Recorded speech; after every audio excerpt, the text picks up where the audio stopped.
always happens. We're seeing history repeat itself, and I actually am amazed that she's borne up under it as well as she has. But I have never seen so much expended on so little. Can you respond to an alternative explanation that has sort of another circulated? conspiracy theory? Let me. There they are, same old story. Clinton speak, conspiracy theories. There's nothing here. No, they're there. Rejoining the panel, Larry Elder and David Goodfriend. And David, you know, they could laugh and they could cackle and they could say there's nothing there and wag that big crooked index finger as he's wagged in our face for so many decades. But the fact of the matter is, Wall Street Journal poll out today, Hillary's lead over Bernie Sanders among Democrats is now 7. In July, it was 34. In June, it was 60. It's now 7. The more they see of her, the more they hear of her, the more they learn from her, the less they like and trust her. Well, I think everybody who advised Hillary Clinton said, enjoy your poll numbers at the beginning because they're only going to go down. When a race starts, the poll numbers go down. And it's actually something that you see on the Republican side as well. Remember when we were all talking about the invincible George W. Bush or Jeb Bush, or, you know, always in a race, numbers shift. I think I've said it on your program before, and I really maintain this. Let's all take a deep breath and wait until voting actually starts in primary states, in Iowa, in New Hampshire, in South Carolina, on the Republican side too. I mean, you've seen the fluctuation on the Republican side with Ben Carson and Trump and Bush. It's very fluid, and I think the same is true on the Democratic side. There's a lot of movement there. I want to see when people get into a booth and have to make a call, how do they vote? And that will be a very telling process for all of us. Well, I think Larry, we'll see a lot more I don't see predictability then. I don't see much fluctuation on the Republican side, except Carson is now pulled even with Trump in this. But Bush. Carly Fiorina, that was a huge movement. What are you talking about? Well, she's in third, tied with Rubio. But when you look at where she is, she was nowhere before because that. she Look at wasn't how in the the debate. But her aside, everything else has remained pretty much status quo, Larry. Well, whenever I watch the Clintons come out, I'm just astounded at the collective amnesia.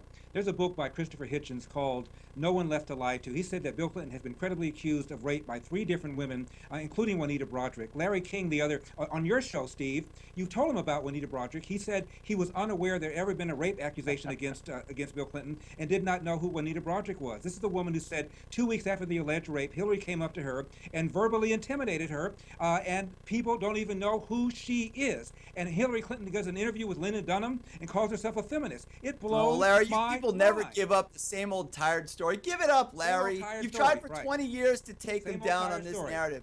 Pick something else. You want to talk about education? You want to talk about middle income? But David, is it David, not a fair point? Is it not a more than fair point when the woman who's running as the protector and of women had a husband who, as President of the United States, abused women, was accused of sexual assault, yes, was accused of rape as Attorney General and around him being Attorney General by women who have told their stories to NBC News and were deemed to be credible?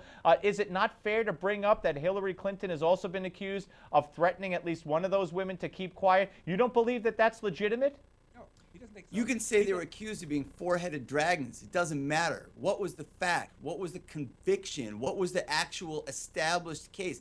He was unfaithful to his wife. We all know that. But for you guys to use rape in the same sentence as one of the most popular presidents in modern history, you're grasping at straws. Why don't we talk about... What about exposing himself, David? David, what about exposing himself? You guys want to talk about... Wait a minute. David, what about exposing... tax policy. David, I don't care about tax policy right now. You're afraid of those subjects because you know we win. David, you know, Roger Stone is coming out with a book that's going to reintroduce these women and more women. And I wonder how many of the media outlets will put these women and Roger Stone on. But what about the Paula Jones case? Try a different tactic. You guys keep losing. You Republicans keep losing on these tactics. Why did you try? We don't keep losing. As a matter of fact, okay, David. The Clintons have batted that argument away for over 20 years. David, did he not pay money, $800,000 or so to try something new? The Paula Jones suit where he exposed himself allegedly? I mean, come on. Carly Fiorina had been accused of verbally intimidating an alleged rape victim. I dare say it would have been brought up by somebody. It's still one of the most popular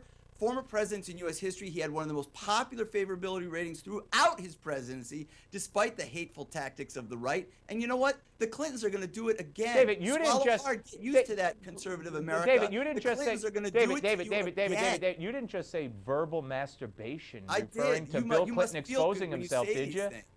Oh my Look, God, you Larry, must final feel word, good when you Larry. say these things. Larry. If Carly Fiorina had been accused of verbally intimidating an alleged rape victim, I dare say our good friend, Mr. Goodfriend, would have a conversation about that.